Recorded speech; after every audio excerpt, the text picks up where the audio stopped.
This episode is brought to you by Nespresso Virtual Coffee Machines. Ready to enjoy the bold flavors of barista-quality Nespresso iced coffee at home? Simply fill a glass with ice and press the brew button on your virtual pop machine to enjoy rich double espressos roasted to stand up even when chilled.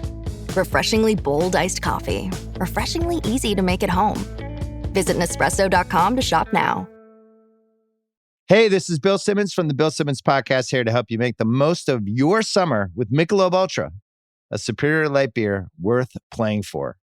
Play for it with the guys when you're competing to see who can sink more birdies on the golf course, because winning tastes even better with Ultra on the line. Play for Ultra. Fill your fridge with Michelob Ultra this summer. Enjoy responsibly.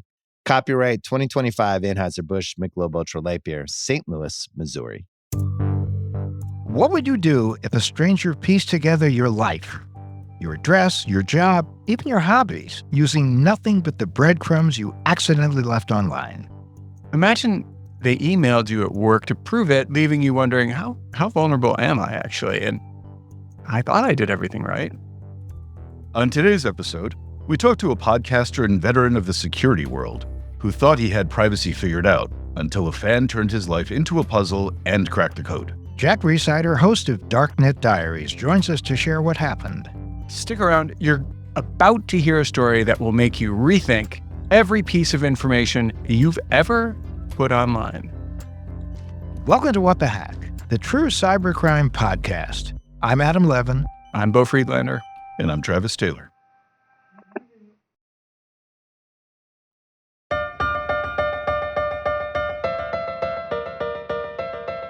Today we're talking with Jack Rhysider, the creator and host of Darknet Diaries, which incidentally is one of my favorite shows. It's a podcast that dives into the shadowy world of hackers, cybercrime, and fascinating stories behind breaches. Jack's background in network security gives him a unique lens on the risks we all face online, and how sometimes they cross into the real world. So Jack, having listened to your show, I got details about something that happened to you on YouTube. It sounds a lot like something that could happen to a character on your show. You did an episode a while ago about a security penetration tester who actually got physical access to spaces. His job was to see how secure spaces were, and if he got in really far, how much stuff he could get. I think you know which one I'm talking about. I don't like giving locations because I'm a little bit afraid of putting identities and information out on the internet. And you're not sharing your image right now of in the video that we're all on because of the same reason. You don't want anyone to have a beat on you. Right. I don't like having any photos of me out there and this kind of thing. I've been in network security for a long time. I've seen the news of what can happen if somebody gets your information. For a few years now, there seems to be a war on journalists and stuff like that. So I just kind of want to step back from that kind of heat and not be the low-hanging fruit. Do you get targeted at all? I assume that people try to phish you and otherwise get your attention. I mean, I make a show about hackers and cybercrime, and I'm sure there are a lot of people who would love to have the feather in their hat of like, oh, I hacked Jack Rhysider, look I got his stuff and whatever. And I've also exposed some nation state actors and some cyber criminals and places out there that don't like me. I do have a story that kind of scared the pants off me when I first got into this online content creation. What was your first foray into content creation? I've been internet savvy ever since I had AOL, right? It's been a long time, and I've always wanted to put stuff online. I just didn't know what. And so every project was like 99% of the way done, and then never got finished. Somewhere along the way, I was a network security engineer and decided, okay, I'll blog about network security. I might as well make some videos too about this particular topic. So I was putting some videos on YouTube. I decided, well, I've got some other things that I'm interested in besides this. I found some styrofoam and I decided to see what I can make out of it. Could I use it to make a boat? Could I use it to make a house? I was just building different things because I had these huge styrofoam panels. That was one video. Another video was like solar panels that I was building, and I was trying to make water filtration device in my backyard. So I was taking my washing machine and taking the water from that to try to recycle the water and then use it in the garden. These were just some of the videos I was posting at the time. And when I was posting it, I had my face fully there and was not shy of being on camera. Were you at the time a homesteader or doing some gardening at your place? No, I wasn't quite a homesteader. I do like the idea of trying to be less reliant on the outside world. Your videos were not necessarily about InfoSec at the time, or It was a little mix, right? There was some talks that I would give, and then there was this kind of wild, just, what are you doing on the weekend? Look at this project I did. Were you nervous to show your face back then, or you felt pretty secure in the old days? I think I wanted to create like a brand of me, of like, I am this content creator, I'm this blogger, here I am, I'll give talks at conferences and stuff. So I kind of wanted my face and my name to get out there. So I thought it was okay to do. How many followers did your YouTube channel have back in those days? 3,000 or so. but you must have had some fans. I had a video about XBs and I decided to put that out. That did great. So 100,000 views. People are like, oh, I'll subscribe. Yeah, I mean, there were fans, but I don't think anybody was a fan of all the videos. They were a fan of some of the videos. Well, you can get some of the people some of the time, and all of the people say, well, anyway. But now, in these videos, I really put my character in there, right? So I would dress up with funny hats and funny glasses and wear strange scarves and clothes and say really strange things. And then every now and then, maybe I'd have like a puff of smoke in the background to make it look like something's burning behind me. Give an example of a strange thing you would say. Yeah. Oh, just... I saw that my neighbor had solar panels, so I ran out and bought some myself or something, I don't know. I can't think of anything, but it was just funny things in the background, props. I had very strange glasses on, very strange hats. I would sometimes just sit on the roof and talk in the camera, it was just, it was really strange, but I never acknowledged any of the strangeness. I went straight for, okay, look, when we're dealing with solar panels, we got to deal with ohms and amps, and let's do the math here. And I was very serious about the calculations I was doing on a lot of the stuff. And so it was kind of funny to have the visuals be very odd, but then the content be very serious. And it was accurate. You knew what you were talking about. Yeah. were you trying to be provocative or humorous? I would say just interesting. It's like, yeah, like when a lawyer wears color, like a man lawyer wears colorful pink underwear. Like they've got this little thing inside them that they know they're funny and unique, and they don't really want to show the world. Well, here is that thing coming out, right? I'm like, you know what? I'm a funny guy. I'm a unique guy. Here's some of the things that is going on in my world. But by the way, I'm not going to acknowledge any of that. I'm just going to talk about the interesting thing that I want to bring you today. How long ago was this? 6 years ago. Now, did YouTube, how vulnerable were you when you were doing that? Yeah, I was still doing network security, so I knew the dangers. I wasn't giving my street address. I wasn't forthcoming with private information. How do you balance being a public figure with being safe and secure? You want to use your name as least amount as possible, right? So use a fake name if you can. Don't provide details such as your location, your age, your interest, your family status, who you're related to, who your friends are even, because, people can target them to try to get to you and stuff like that. So yeah, you just kind of want to really pull back on all the possible things and just talk about very common things like the weather online if you're on social media and stuff, right? Because the more you divulge about yourself, the more that somebody can build some sort of targeting package to you. And when you have situations like where people are, saying that they're in Bitcoin investors or they're big into Ethereum or something, well, now you know that this person probably has a lot of Bitcoin, and you can say, all right, well, how can I social engineer this person to get what I need out of them? And people have lost millions of dollars in Bitcoin this way. So you've got to kind of see what could potentially go wrong. Like, sometimes you have something that other people think is valuable, and if they can steal it digitally or even pressure you into just giving money because, they've conned you. I've seen catfishing scams and stuff like this where people are like, well, now I have your photos. Give me $500 or else I'm going to publish it to the world. And It's a dangerous world. So I just try to stay out of that light and just have like a professional persona that I put out there instead, which doesn't always match my real persona. Coming up, we hear what happened when Jack's real persona was uncovered by a YouTube fan and how it completely changed his approach to privacy. Stay with us.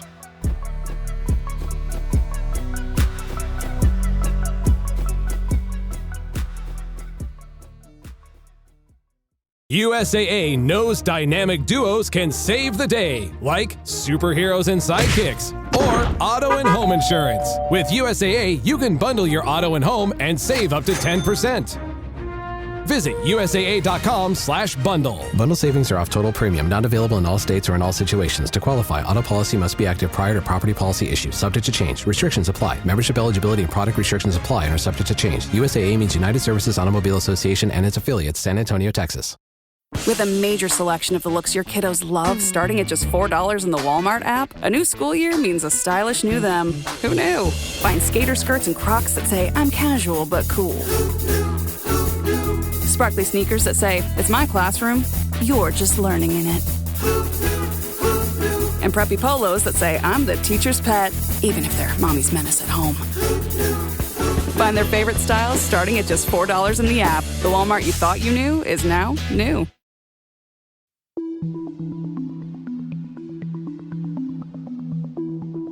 Before the break, we heard how Jack's YouTube channel was gaining traction. And you mentioned you felt you were doing a good job of not giving away too much information about yourself.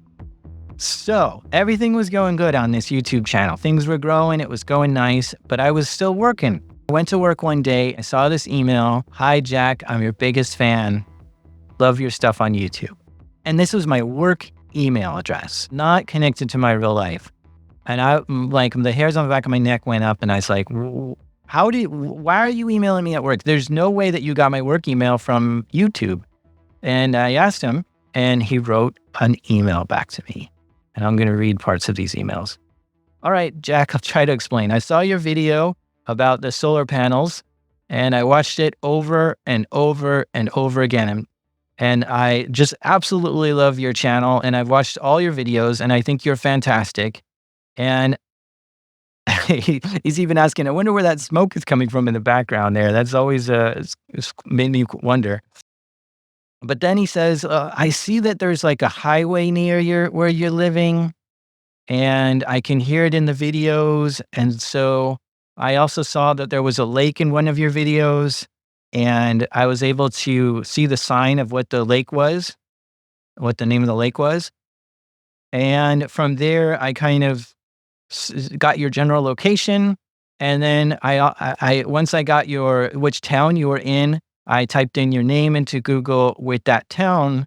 And then that showed me that you were a member of a juggling club, which is true. I am a member of a juggling club in that town. And that was a hobby I had. And from there, it had an old email address that said, if you want to contact me through this email. But that email did not work. And it looks like they tried it and it just didn't exist. And so they went back to Google and searched for, well, I guess that email had my last name in it as well. So they were able to get my first and last name there. So you got re-identified. And this is something Beau and Travis and I write a lot about.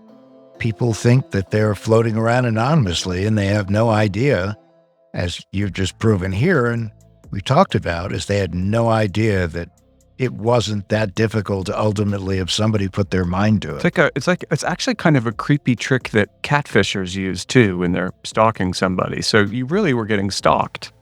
Yes, it was, and it's very creepy. And it goes on that they used my first and last name in the city where I lived, and that brought them to the the county records, and they were able to see my name in the county records of which house I owned. And this is all open source. Mm-hmm. Now, were you on LinkedIn, Jack? No, I was on no social media other than YouTube at the time. Gotcha. So from there, they continued to search Google and found where I worked. And there was a video where I was promoting the company I was working at and emailed me at work. What's funny is they have screenshots of like all the places they found this information. I don't know how long it took them. This was just from a fan. And this was not even somebody trying to do something malicious to me. It was just a fan, and that freaked me out tremendously. So those digital breadcrumbs, the pigeons came and ate them and followed the trail. Do you think this person who was trying to show off, or it was something more sinister? And I think they were lonely and said, oh, I really connect with this guy. He was from Germany and he showed me his solar panels. We both had solar panels on our roof. They just matched with my vibe and was like, I need to know more, everything I can about this guy. He's like your personal, that Eminem song, Stan. Yeah. I also want to point out that this was before, when you meet people online today, maybe through dating apps, you automatically Google them and try to find their other social accounts. This was before all that, where it was actually a little bit creepy to Google someone just on a dating app. It was considered completely wrong to Google people before the advent of those apps. It was creepy to do. Do you ever express any discomfort with this person, or? Oh, I made the wrong move. And I felt flattered and amazed that one of my fans would do this. I wasn't quite creeped out at first. I was just like, oh my gosh, that's amazing. Wow, it's amazing you reached out. That's crazy that you found me. They were messaging me on YouTube and I wasn't seeing the messages. You're talking about Stan, I messaged you 4 times, man. You never wrote back. But then when I talked to some other people, I realized, this is bad. This is creepy and I need to do something about this. So this was not a Sally Fields, you love me, you really love me moment.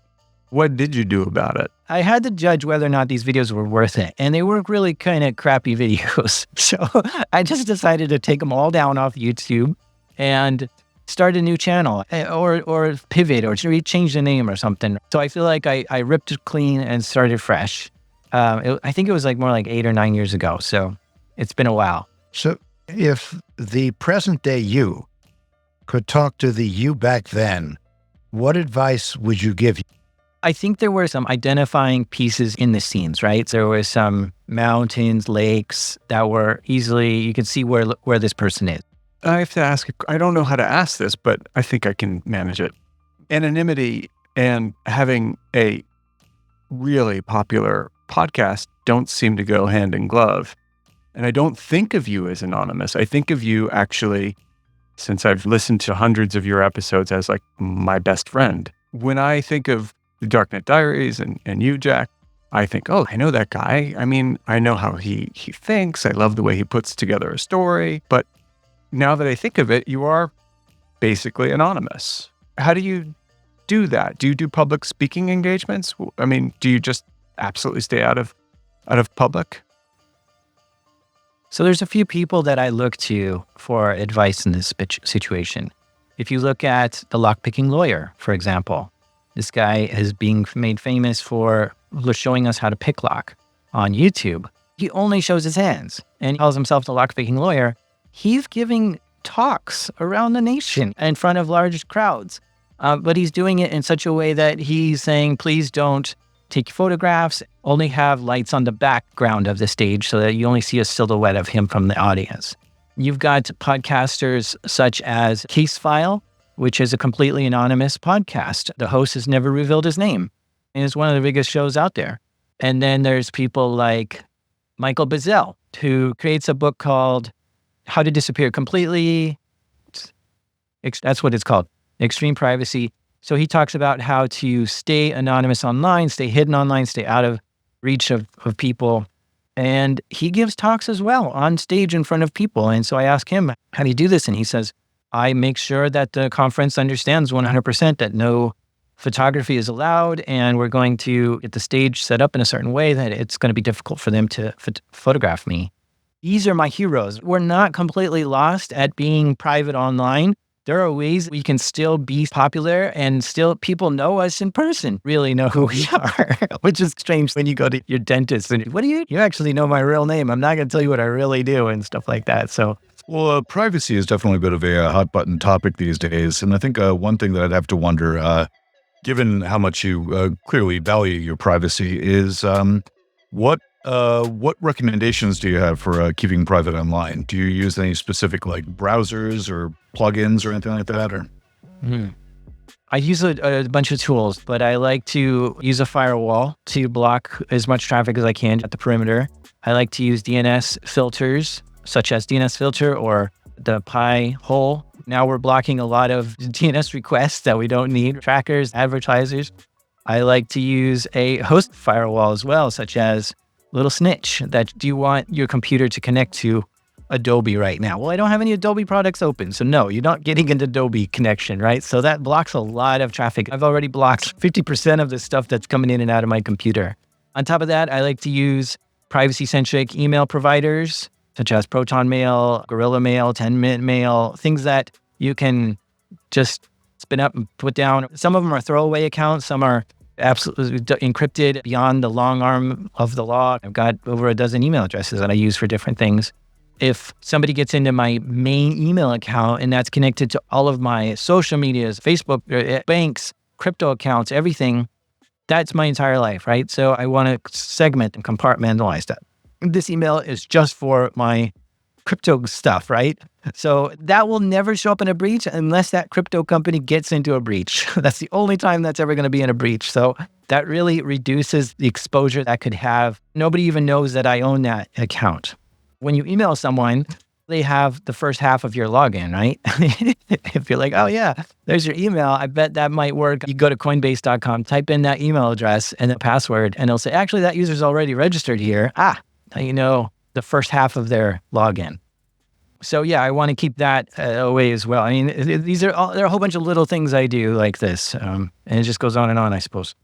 I think one thing that I definitely value my privacy online, but one thing I always hear from people is when they say, I have nothing to hide, why would I be private? I'm kind of just wondering what your response is. Yeah, it's the wrong attitude to have for sure. Our lives are so digital now, it's easy for somebody to really disrupt it. I mean, they can mess you up so bad, and you don't want to leave your password out in the open or your PIN number or these kind of things. And this is what we're talking about, is there's things that are private to you that you don't want to let out there. Do you use any platform, social media that's the worst for privacy, anonymity, but you still use it?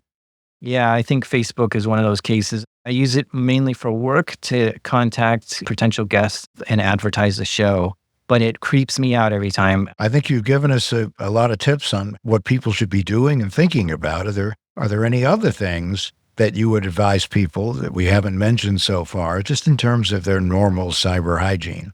Yeah, there's this website called haveibeenpwned.com, and it's good to check that out sometimes to see if your email address has been in a breach.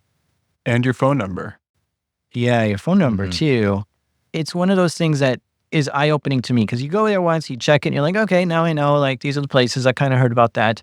But then we kind of forget about it. But if you go there every 6 months or so and check up again, you'll see some data that has been exposed about you. You know, there was a breach that my father was exposed in that had his marital status, his level of income, his house value, like weird stuff that I don't think he ever entered into any website ever, but some marketing company collected this off of him. So that stuff is out there. We're from this institute that we know you actually have an account with, and we need you to give us this extra information or something like that. And he may fall for that kind of thing because it seems so legitimate. Given to what happened to you on YouTube, should we be worried about making this show? I'm always worried all the time. So don't know. But I do see people like, posting way too much. So they post pictures of their kids. They post pictures of their what's in their wallet. I mean, all kinds of things that they shouldn't be posting.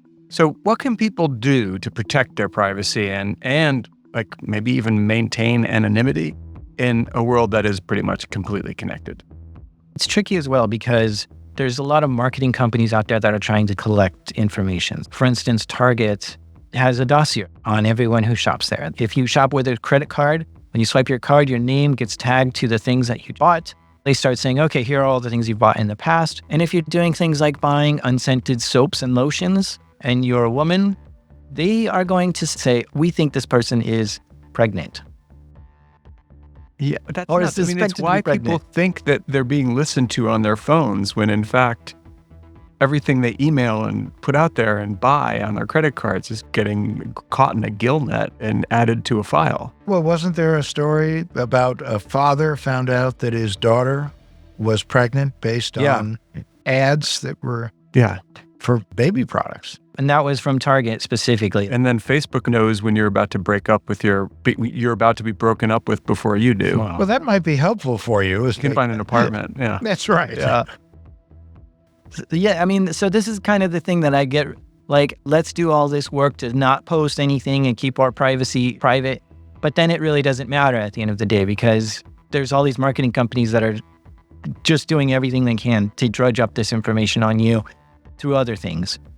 So it becomes a struggle. And I feel like maybe it's like in the 90s, we had an issue with environmental damage. We had a lot of oil spills and refineries exploding. It was just like an environmental nightmare in the 90s. And it's going to take decades for us to put that genie back in the bottle. And I feel like in the last 10, 20 years, it's been like that for privacy. It's just been an environmental disaster for privacy. We just want more features. Because of that, we're giving up so much of our privacy. The next generation is going to be like, what have you done? Why is all this happening? And it's going to take decades for us to put that back in the bottle. Yeah, we pretty much screwed the pooch when it came to our kids. I mean, how many parents actually post so many pictures of their children that their privacy's gone way before they're online? Adam, the thing is, my half-sister, when she had her first kid, she was like, no pictures online. I'm going to let my child choose if they want to have their face cataloged forever. Abby, if you're listening, I'm sorry, but it did not stay that way, But the fact is, it didn't stay that way. And that is the case for so many people. They're proud of their kid. They want to share their lives for whatever reason. There's an embarrassing amount of information out there that is much more accessible than Target's database. So you might say sharing is caring. We like to say sharing is scaring. But the truth is, oversharing, especially when it comes to your life and your kids, is you're not caring about yourself. Protecting your digital persona is one thing, but after the break, we step into the world of NFTs and crypto, where it's not just about keeping your information safe, it's about keeping your assets secure, too.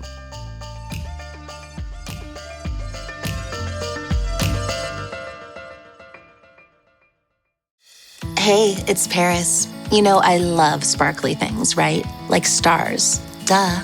And thanks to Hilton and AutoCamp, I just slept under them. Picture me, serving looks by the fire outside my luxurious Airstream, making s'mores with the kids, while a national park is our backdrop. The great outdoors meets Hilton hospitality. That's hot. Explore all the new ways to stay at Hilton.com. Hilton for the stay. This episode is sponsored by Friskies, who would like to tell your cats hi. Now, if that didn't get your cat's attention, there is one thing that always does the trick. Just pour some Friskies crunchy food in the bowl and you'll hear those paws come running. Works every time. With so many Friskies choices, you can always bring your cats running from their secret napping spots. There's always more to explore. See for yourself at friskies.com or visit your local store. Okay, Jack, you've had some firsthand experience navigating the minefields of NFTs and crypto. So, how are social engineering and cybercrime evolving in these spaces? If you're dabbling in this space, you have to constantly be fighting hands reaching into your pockets. And you're like, no, get out of there. That's my crypto. You can't touch it. A couple times I wasn't street smart enough and made some wrong moves, and some fingers got in my wallet and took things out. Are these hacks or are they social engineering? I think this is where we're going as far as digital cybercrime.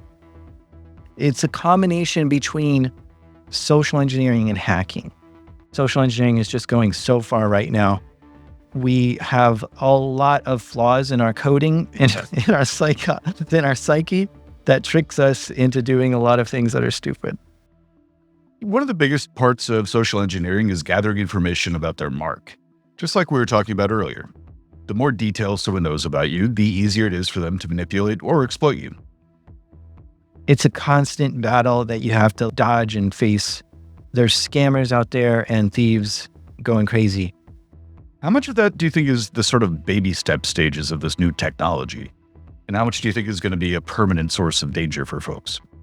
I think with a lot of technology, it's crummy at first in the sense that it's difficult to adopt, it's hard to use. Early stages of Twitter were all text-based. You could sign up using text and you text back and then you get the text feed. The early stages of the internet were odd. You didn't have good visual builders, good fonts. It looked ugly and it was difficult to build and use. I think we're still in the early stages of crypto and building things in this kind of Web3 space. And it is clunky. It is difficult to use. It is not user-friendly. I think that's going to clear up as more mass adoption becomes. It has to, because there's no way my dad or my grandma is going to be able to figure out the 13 steps you have to do to buy an NFT. It's so difficult. But if their Wells Fargo or Chase Bank account said, hey, would you like to stash some money in cryptocurrency? That's just a one-click, here you go kind of thing, and that's going to make it a lot easier. What was your first experience buying an NFT? A friend of mine who I really like and support had created one, and I decided I absolutely want to support them. They've done so much for me in my journey that it's an easy slam dunk for me to spend $200 to buy one of their JPEGs and then be proud to have it. Like, look, I'm supporting you in this way. It didn't go anywhere, but I was happy to hold it, and I'll hold it forever. Because I think that's one of the things is you can support somebody who you appreciate, a musician you like, or an artist you like, or a friend, whatever, that has helped you. But what went wrong? Well, I was trying to make some money on these NFTs because when you buy something, it could go up in value. You can then sell it to someone else and make quite a bit of money on it. So I was like, who are the people who have done this? And it was some whales in the space that I identified. I was like, okay, these guys know what they're doing. Like you can see in the blockchain history that they've bought stuff for maybe $1,000 and sold it for $200,000. They're incredible at what they've done. So I was like, what are the moves they're making? And I saw one of them buying up a whole bunch of these NFTs. I think I can afford a few $100s for this, and I'll try it. This was early days. I didn't exactly know what was going on, and I saw this whale buying it, and I went and I bought it as well. So a whale is big player, right? A big player. Shorthand for big player. But also somebody who's very savvy when it comes to the NFT land to know what the new projects are that are going to possibly go up in price. My theory was if I follow this person, I'm going to make some money as well. We'll ride the wave together. Well, what turned out was that he was not buying these JPEGs.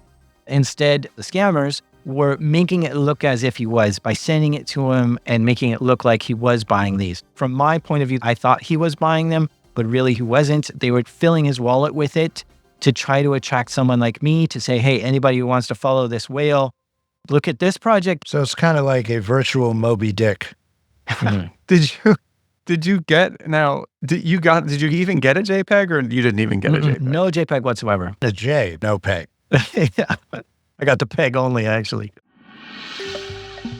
So that was a con or a scam, not unlike something we'd see in the real world, just redone in a crypto NFT world. Is that the only time you've had a problem with NFTs?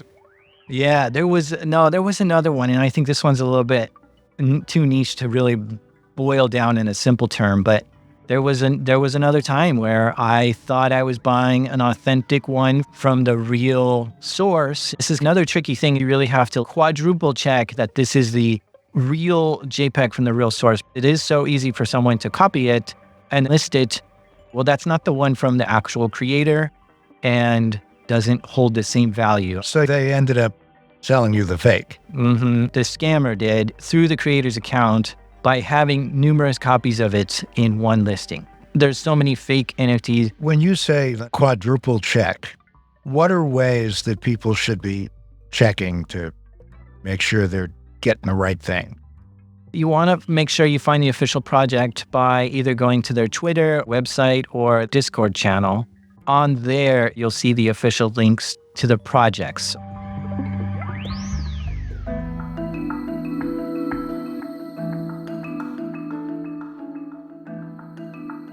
Earlier, we were talking about how seemingly harmless details, like the background of a YouTube video, could be pieced together by someone to uncover real-life identity.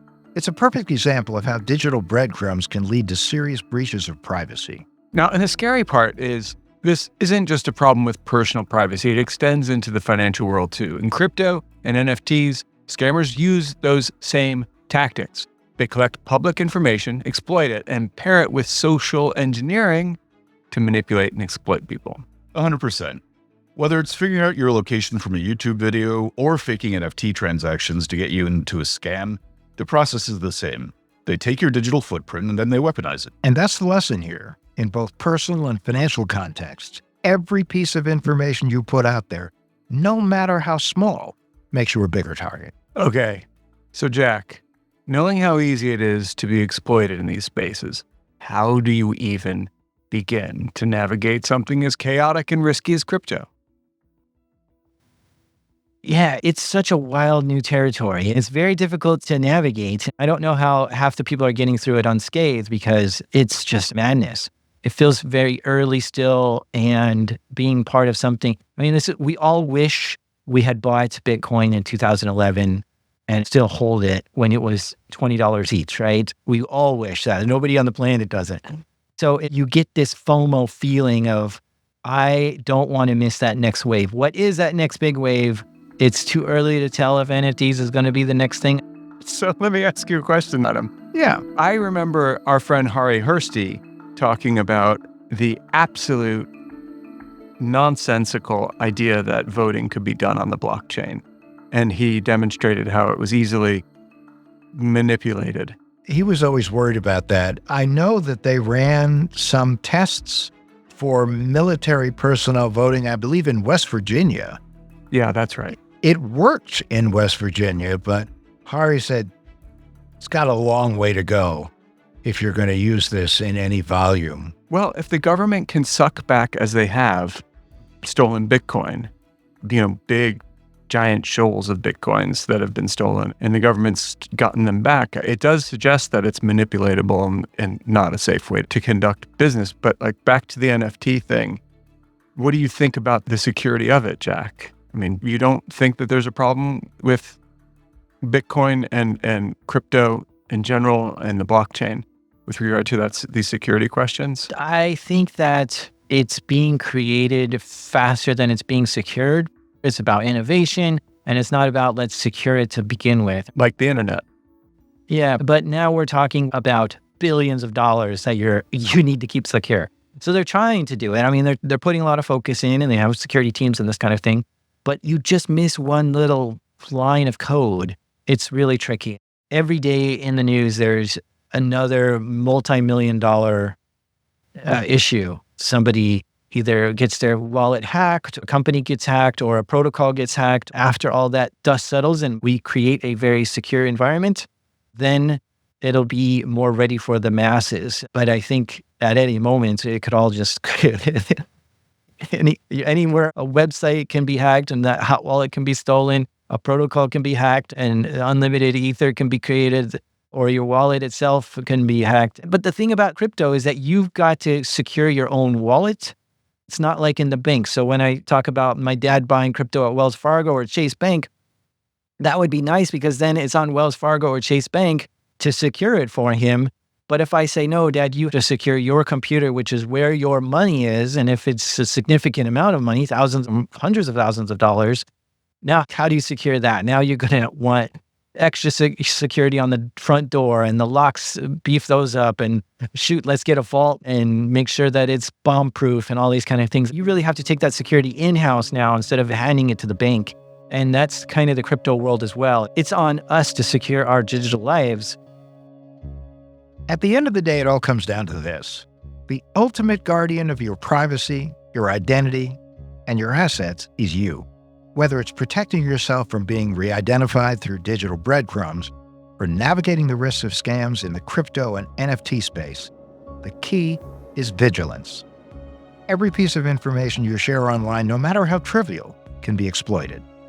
The more aware you are of the risks and the more proactive you are about safeguarding your digital footprint, the harder it becomes for someone to exploit it. But hey, Jack, listen, this has been awesome. I mean, we really appreciate you taking your time and spending time with us and sharing your stories and helping educate people. And we can't thank you enough. Thanks for having me here.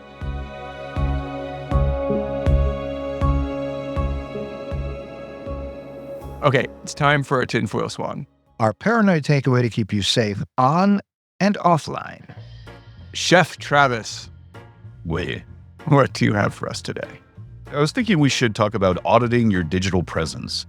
So your digital footprint is bigger than you think, and every old account or forgotten post or random mention online could still be out there, ripe for exploitation.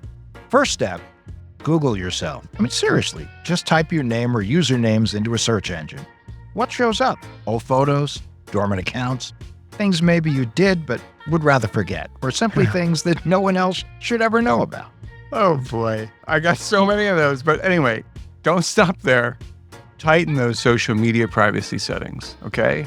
It's not that hard. You can do it. It's under settings. Adjust who can see your posts and double check what's public versus private. The fewer people who can access your personal information, the safer you are, generally. And there are companies out there like DeleteMe that can help track down and delete your data to scrub your personal information from public databases. And tools like secure browsers and VPNs can anonymize your online activity and make it harder for companies or bad actors to track you. Here's the takeaway. Whether you clean it up yourself or bring in the pros, auditing your digital presence is a must. Every bit of data you remove makes you a little less vulnerable. So search yourself, lock down those settings, and take back control of your online life. Because the only person who should own your digital presence is you. That's our tinfoil swan.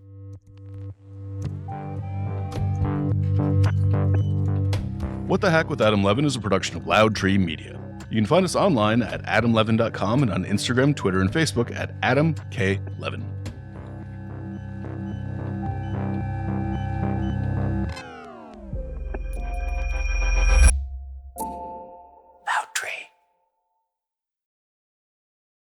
Behind every great meal is a person with a story to tell. Hear them on Culinary Characters Unlocked, the podcast that reveals the lives behind the food. Hosted by me, David Page, Emmy Award-winning journalist and creator of Diners, Drive-Ins, and Dives, as I talk with everyone from culinary legends to mom-and-pop standouts about the creativity, grit, and passion that shape the food we love. Follow Culinary Characters Unlocked on Apple Podcasts, Spotify, or wherever you get your podcasts. Behind every empire are the people history tried to forget. Lost Roman Heroes tells the stories of the remarkable characters who shaped Rome from its mythical beginnings to its final fall. Each episode blends armchair storytelling, sharp historical insight, and a bit of humor to bring these lost figures to life. From generals to scientists, from rebels to empresses, from priests to politicians, these lost Roman heroes have one thing in common. They stood up for civilization when the bad guys threatened, and in doing so, they changed the course of human history. If you're into history that's vivid, surprising, and deeply human, this show's for you.